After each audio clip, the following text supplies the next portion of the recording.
Hey everyone, welcome back. Today we are diving into the chilling mystery of the Whitechapel murders and Jack the Ripper. This case has shocked the world for over a century, and there are still so many unanswered questions. Let's explore. To understand the murders, we need to go back to 1888. London was both rich and poor, while the city was a powerful empire's capital. Poverty and inequality were widespread, especially in the East End, which was known for crime and overcrowding. Chapel, a poor area in London, was overcrowded. Families lived in cramped, damp conditions and jobs were scarce. Many women, including immigrants, worked in tough conditions, often in the tailoring industry, just trying to survive amid the city's poverty. Despite its poverty, Whitechapel was full of working class people and immigrants mainly from Eastern Europe. This area had a large Jewish community.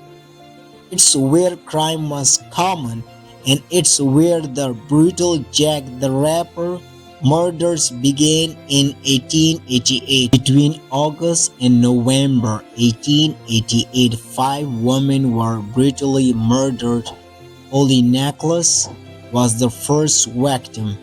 She was killed on August 31st, and this marked the beginning of what would become one of the most notorious murder cases in history.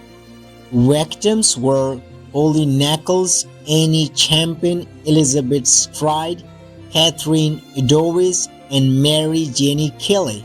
All of them were killed in a similar gruesome manner, their throats cut, and some victims horribly mutilated, suggesting a killer with a knowledge of anatomy.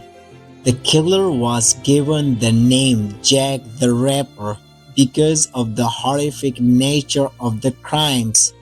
The victims were all vulnerable women, and these brutal murders shocked London, leaving the public terrified. The police couldn't catch the killer. While five women are confirmed victims, some believe other murders in the area may be connected. However, there is not enough evidence to say for sure. The mystery surrounding these deeds remains unsolved, adding to Jack the Ripper's infamous legacy. The police investigation was massive. Thousands of interviews were conducted and suspects were investigated. Yet, despite the efforts, no one was ever charged with the murders.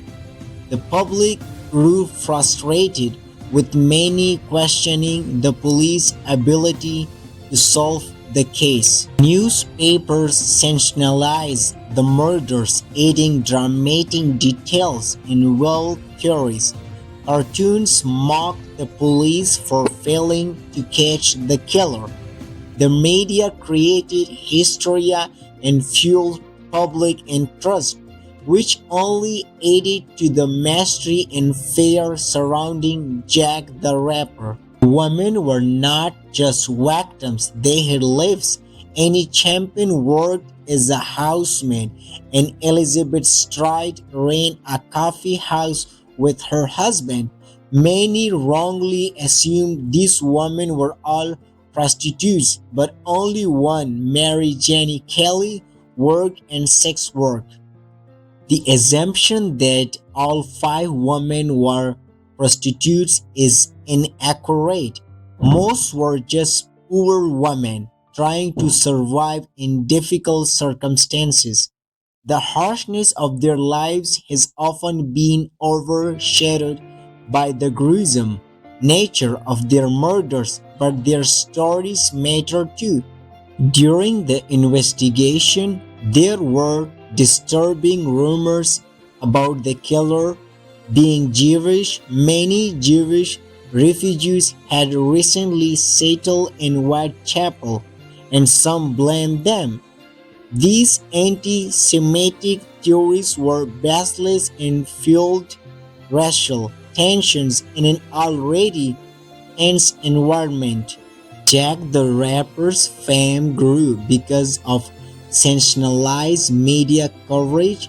The story became a dark legend of Victorian London filled with mystery. The case attracted international attention, especially in the US. Thanks to the new transatlantic telegraph cable, the mystery of Jake the Rapper remains unsolved, making it one of the most infamous cases in history. While we may never know the truth, we can remember the victims and the harsh realities they face. What do you think? Let me know in the comments.